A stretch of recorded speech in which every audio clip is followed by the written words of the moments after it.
지난 41회에서 경체의 그 살벌한 독설이 결국 폭탄이 되어 터졌죠. 나가 죽으라는 말에 충격받은 세리가 가출해버렸고, 이번 42회는 그야말로 이 막장 드라마의 판을 뒤집을 서막이었습니다. 오늘은 이 숨막히는 김장건과 반전의 소용돌이를 제대로 파헤쳐보겠습니다. 이 드라마는 늘 그래왔듯 최악의 순간에 최고의 한 방을 날려주잖아요. 경체가 세리를 방치하며 돈 한 번 없이 고생 좀 해보라고 했던 그 오만한 말이 결국 그녀의 발목을 잡는 칸날이 될 줄이야. 세상은 돌고 도는 법, 카르마라는 게 무서운 거거든요. 민간유통 로비에서 아나무인으로 택시비를 뜯어내려던 세리를 루시아가 발견하며 드디어 모든 톱니바퀴가 맞물리기 시작했습니다. 루시아는 스텔라의 집으로 세리를 데려갔고, 이 장면에서 우리는 모두 숨을 멈췄을 겁니다. 루시아가 딸을 죽게 만든 원흉인 세리를 자기 집에 들인 것도 모자라 스텔라가 그 모습을 보고 아연실색하는 장면은 그야말로 소름 그 자체였죠. 스텔라의 마음속 지옥이 다시 열린 겁니다. 이쯤 되니 머릿속에 번개처럼 스치는 내피설 하나. 루시아가 세리를 죽은 딸 미소처럼 돌보면서 스텔라의 모성애를 자극하고 이를 이용해 스텔라의 마음을 완벽히 얻어내는 가장 잔인하고도 완벽한 복수를 꿈꾸는 게 아닐까요? 물론 그날 밤 루시아는 잠든 세리를 보며 미소의 처참한 죽음을 떠올리고 세리를 향해 사리를 느꼈지만 엄마를 찾는 세리 잠꼬대에 무너지는 모습을 보였죠. 지금은 아직 때가 아니야 라며 자신을 다잡는 루시아의 눈물은 단순한 감정의 동요가 아니었습니다. 이 눈물은 복수의 최종 목표를 향한 더 냉철하고 거대한 그림을 그리는 고통스러운 다짐이었죠. 한편 루시아와 태경의 공조는 거침없이 나아가고 있습니다. 태경이 지섭에게 정계 세일의 핵심 업무를 맡긴 것은 지섭의 실수를 유도해 루시아가 민두식의 신임을 얻을 판을 깔아준 것이었죠. 그리고 루시아는 지섭에게 유명 셀럽에 대한 소문을 흘려 스텔라에게 로비를 시도하게 만들었습니다. 덜 떨어진 지섭은 루시아의 손안에서 놀아나고 있는 거였죠. 이 장면은 막장 드라마의 진수였습니다. 천재는 루시아가 세리를 걷어다는 소식에 발끈했지만 루시아는 할 도리를 한 것뿐이라며 선재를 조롱했고요.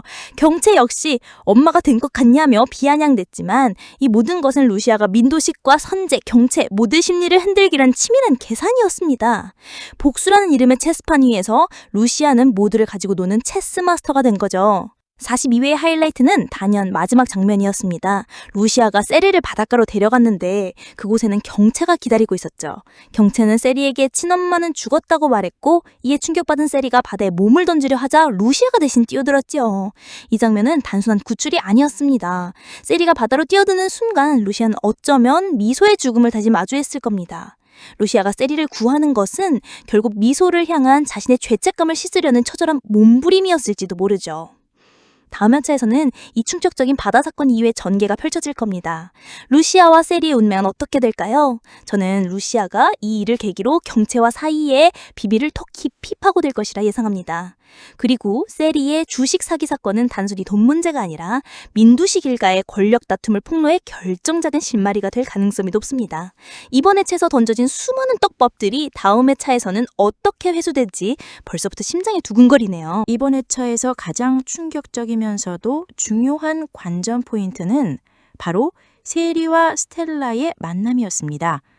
아나무인 세리가 스텔라에게 할머니라고 부르며 한바탕 소동이 벌어졌죠. 단순한 소동처럼 보였던 이 장면에는 사실 거대한 비밀과 앞으로의 전개를 뒤흔들 중요한 복선이 숨겨져 있습니다. 42회에서 루시아는 가출한 세리를 스텔라의 집으로 데려왔습니다. 여기서 시청자들의 눈을 번쩍 뜨게 한 장면이 있었죠. 바로 세리가 스텔라에게 할머니라고 부르는 장면입니다. 스텔라는 할머니라는 호칭에서 질색하며 분노했지만 우리는 이미 이 드라마의 막장 코드를 알고 있습니다. 바로 세리가 스텔라의 죽은 딸 미소가 낳은 아이, 즉 스텔라의 친손녀라는 가능성이 매우 높다는 것입니다. 이 뇌피셜이 사실이라면 루시아의 행동은 더욱 소름 돋는 복수극이 됩니다.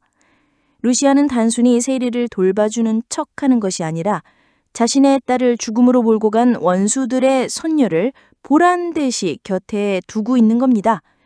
이는 스텔라에게 목수심과 함께 복잡한 감정을 불러일으키려는 치밀한 계획일 수 있습니다. 세리가 친손녀라는 사실을 알게 될 때 스텔라의 마음은 어떻게 변할까요? 아마도 세리를 향한 혐오감은 모성애와 죄책감으로 바뀌게 되겠죠. 세리가 스텔라의 친손녀라는 사실이 밝혀진다면 스텔라의 복수 계획은 새로운 국면을 맞이하게 될 겁니다.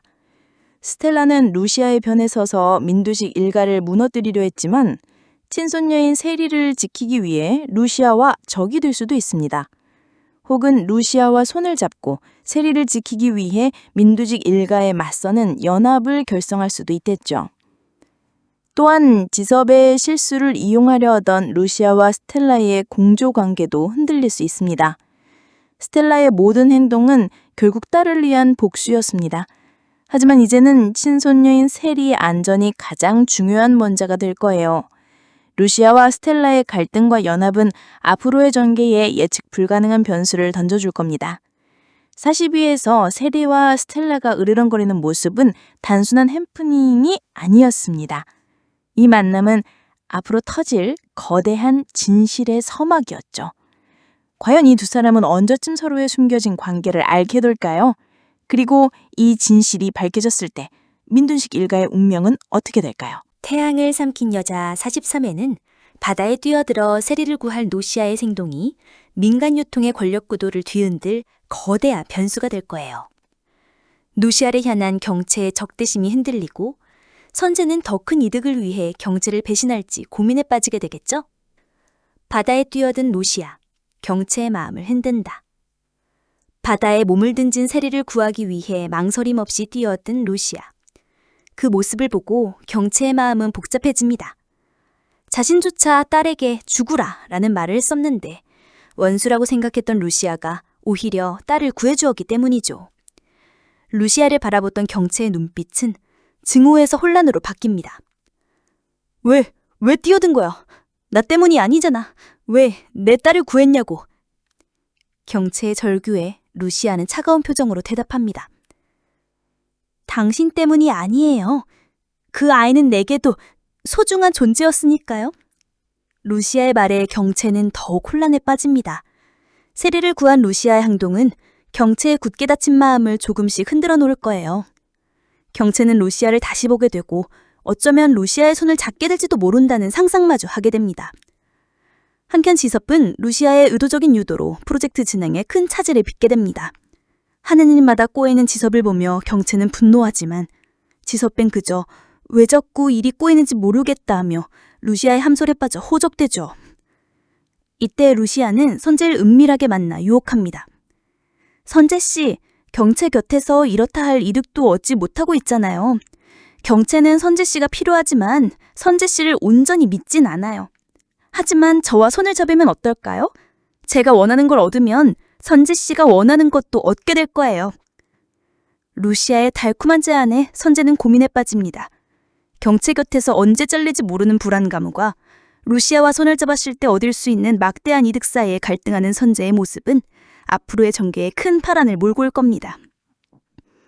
세리를 구한 루시아의 행동은 단순한 영웅 심리가 아니었습니다. 경체의 마음을 흔들어 놓고 선재를 자신의 편으로 포섭하려는 루시아의 거대한 그림 중 하나였죠.